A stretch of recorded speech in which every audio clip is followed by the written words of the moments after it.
بسم الله الرحمن الرحيم. اللهم صل على سيدنا ومولانا محمد وعلى آل سيدنا ومولانا محمد وبارك وسلم وصل عليه. رب زدني علما، رب اشرح لي صدري ويسر لي امري واحلل عقدة من لساني يفقهوا قولي. نو منګه کتاب الصلات شروع کړو. دا کتاب الصلات کې منګه د مانځه اوقات ویلو او بیا د مانځه فرایض دا ویلو، د اذان په اړه خبرې درې کړې. نن سبق کې منګه واجبات الصلات شروع کوو. واجبات د واجب جمع ده او واجب تاسو ویلي دي چې هغه کار ته ویل کېږي چې هغه ثابت وي په دلیل ځغنی سره. د دې پر خودون کې ګناګار دی او انکار کوونکی چې کافر نه دی بلکې فاسق دی. نو دا وی الامور الاتیه واجبه فی الصلاه، دا راتلونکي کارونه په مانځه کې واجب دي. فمن ترک شيئا من هذه الامور سهوا، وای چا چې دا واجب کارونه واجب چې کم دي کنه، نو په دې واجبو کې چا یو واجب پرې خو دو په هیر باندې، یعنی په هیر باندې چا دې واجب پرې خو دو، نو دا مونږ دا ناقص ده، مونږ پوره نه ناقص ده.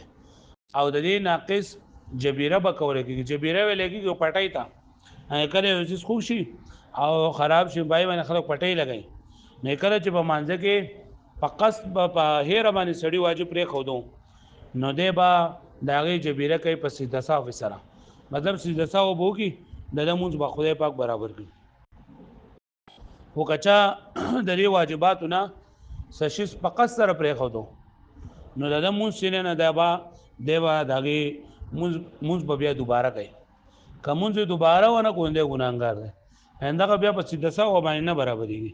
پوه شئ، که واجبات په مانځه کې چې کوم واجبات دي که بهیره باندې انسان نه پاتې شولو، نه یې جبیره به کولی کېږي په سیده صاف سره، او که چېرته فقط سره د پرې ښودل نو بیا د هغې جبیره په سیده صاف سره نه کېږي، بلکې دی به دا مونځ دوباره کوي، مونځ به دوباره کوي. که مونځ دوباره نه کو بیا ګناهګار دی. دا خبره وکړئ.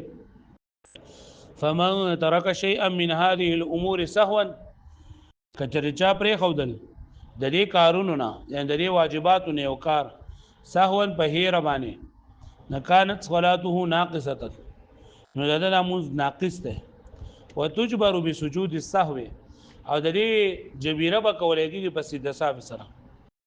ومن ترک شیئا منها عمدا، او که چا پرې ښودو د دې نه څه شی په قصد باندې، یعنې مطلب د دې واجباتو نه یو کار دا په قصد باندې پرې ښودو، نو تجب علیه اعاده الصلاه، نو په ده باندې د مونځ واپس کول، مونځ دوباره کول واجب دي. واجب دي په ده باندې د مونځ دوباره کول.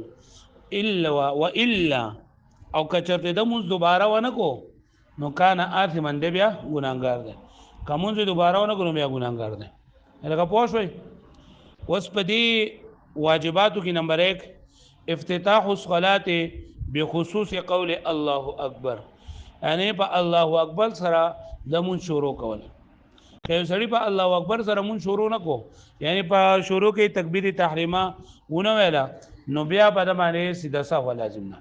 و تکبیر تحریمه خو فرض ده، او په دې کې دا الله اکبر ویل چې دا واجب دي. الله اکبر یې ونه وي نو واجب پرېښودل.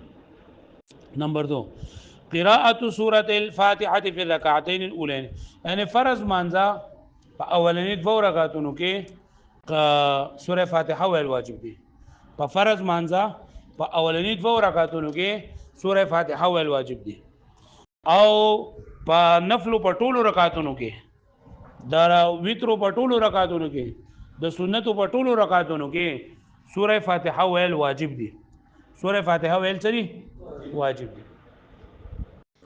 یو سړی امام دی یا ځان له یوازې مونځ کوي، نو دی به سوره فاتحه وایي. که د سوره فاتحه ونه ویله نو مونځ کېږي په قصد باندې پرېښوده، نو مونځ کېږي، خو دی به د هغې سجده سهو به کوي. خو که دی د امام سره ولاړ دی، د امام سره مونځ کوي، نو بیا به دی سوره فاتحه نه وایي. زمونږ مسلک دا دی چې یو سړی د امام سره ولاړ دی، نو دی به بیا سوره فاتحه نه وایي. که دی د امام هغه اوري او که نه اوري، مطلب وز د ماښام مونځ دی د ماسخوتنې مونځ دی او سپیکر لګېدلی یا د امام ته نږدې ولاړ دی نو د امام هغه اوري. اوس د ماسپښین مونځ دی د ماجګري مونځ دی یا د ماښام ماسخوتن مونځ دی خو دی لرې ولاړ دی د امام نه او دی د امام هغه قرائت نه اوري نو که اوري او که نه اوري خدای به د امام سره سوره فاتحه به نه وي قرائت به نه وي. پوه شوئ مې باندې؟ نو دویم نمبر دی قراءت سوره الفاتحه لوستل د سوره فاتحه فی الرکعتین الاولیین من الفرض د فرض منځ په اولنی دوه رکعاتونو کې وفي جميع رکعات الوتر والنفل او د وتر او په نفل په ټولو رکعاتونو کې سوره فاتحه ویل واجب دي. پوه شو مې باندې؟ د فرض مانځه په اولنی دوه رکعاتونو کې او د دین علاوه چې څومره منځونه دي کاغه نفل دي که وتر دي او که سنت دي په دې ټولو کې د سوره فاتحه ویل واجب دي. نمبر 3 ضم سورۃ قصیرۃ لاول په یاد باندې وای چې د سوره فاتحه سره سورت ملاوهل واجب دي.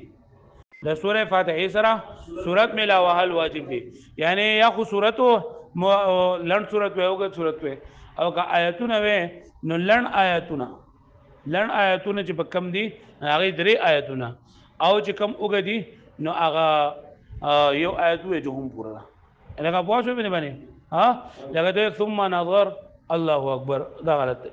ثم نظر ثم عبس وبصر ثم ادبر واستكبر الله اکبر د دې بدرې دی او چې کله مکمل دوه درې جملې پکې راغلي نو بیا کوي وې جمله صحیح ده. پوه شو نو ضم سورۃ قصیرۃ یو ځای کول دا ورکوټي صورت لړن صورت او ثلاث آیات قصار یا درې آیاتونه لړن الى الفاتحه د سوره فاتحه سره فی الرکعتین الاولین د فرض مانځه په اولنی دوه رکعاتونو کې او فی جميع رکعات الوتر والنفل او دا وتر او د نفل په ټولو رکعاتونو کې دا لکه پوښتنه باندې یعنی د فرض په اولنی دوه رکعاتونو کې د سوره فاتحه سره سورت ملاوال واجب دي. د فرض مانځه په اولنی دوه رکعاتونو کې سوره فاتحه ویل واجب دي. د فرض مانځه په دریم او څلورم رکعات کې سوره فاتحه ویل واجب نه دي. ورستو برا شه سنت دي یعنی که یو سړی دریم رکعت ته پاسې دو او اسی ودرېدو یو دوه درې سکنډه جو دا دغه وشو فرض پوره شول سوره فاتحه که بګونه ویل خیر ده. لکه پوه شو مې باندې د فرض مانځه په اولنی دوه رکعاتونو کې سوره فاتحه ویل واجب دي. په اخرنه یو رکعت پاتې شو یا دوه رکعات پاتې شول پای کې سوره فاتحه ویل واجب دي. دغه شان دي د سوره فاتحه سره صرف په اولنی دوه رکعاتونو کې سورت ملاوهل واجب دي.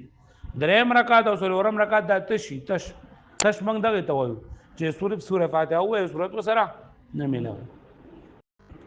نمبر 4 تقدیم سوره الفاتحه علی السوره چې سوره فاتحه په سورت باندې مخکې کول که سړی دې الله اکبر ان اعطيناك الكوثر فصل لربك وانحر ان شانك ولا بیا ورته راځي چې لکه ما خو سوره فاتحه نه ویلې اداګه نه باندې سوره فاتحه ویله نو مونږ وشو خو څه چل بګای سیده ساو بګای د سیده ساوي طریقه رسل را روانه ده.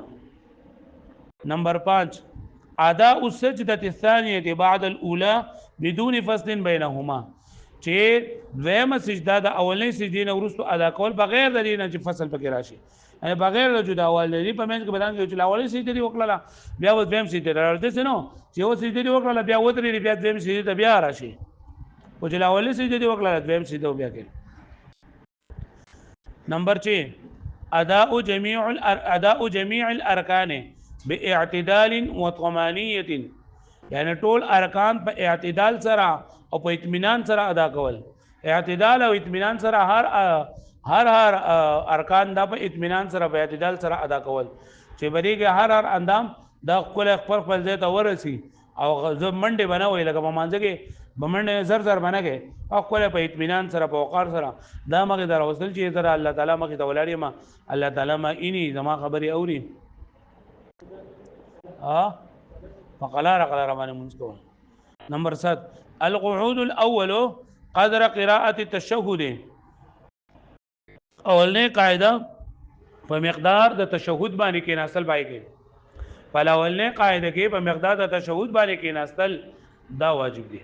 هغه پوه شوي په مقدار د تشهود باندې مطلب دا دی چې لکه تبه کې دغه شروع کې تحیت لله و صلوات اخره پورې چې دا ورسه او عبده او رسول پورې نو دومره سات کې راستل نه لکه راستل هم واجب دي او پدې کې ناستو کې دا تشهود ویل دا بل واجب دي واجب دي معنی قراءة التشهد في القعود الاول وكذا قراءة التشهد في القعود الاخير فلنډه قاعده کې په اولنې قاعده کې او په دویم قاعده کې اولنې قاعده ته موږ لنډه قاعده وایو په اولنې قاعده کې او په دویم قاعده کې تشهود لوستل دا هم واجب دي لکه پوه شوي نو که یو سړی کېناستو او الله اکبر وي او د اتحیت لله په دې باندې شروع کو الحمدلله رب العالمین الرحمن پته ورته نه او بیا ته مونږ شوی دی خو لکه سیده ساو بګي لکه پوه شوي قراءة التشهد الوستل تشهد في القعود الاول فالاولي قاعده کې وکذا دا رنګ قراءة التشهد تشهد الوستل په اخرنه قاعده کې پوره ده دا اخرنه قاعده فرض ده خو تشهود ویل پکې واجب دي کیناستل فرض دي تشهود ویل پکې واجب دي مطلب یو سړی اسه کې راستو نو مونږ شوی دی ولکه که تشهود ونه وینم بیا په سیده څه وکړي پاسه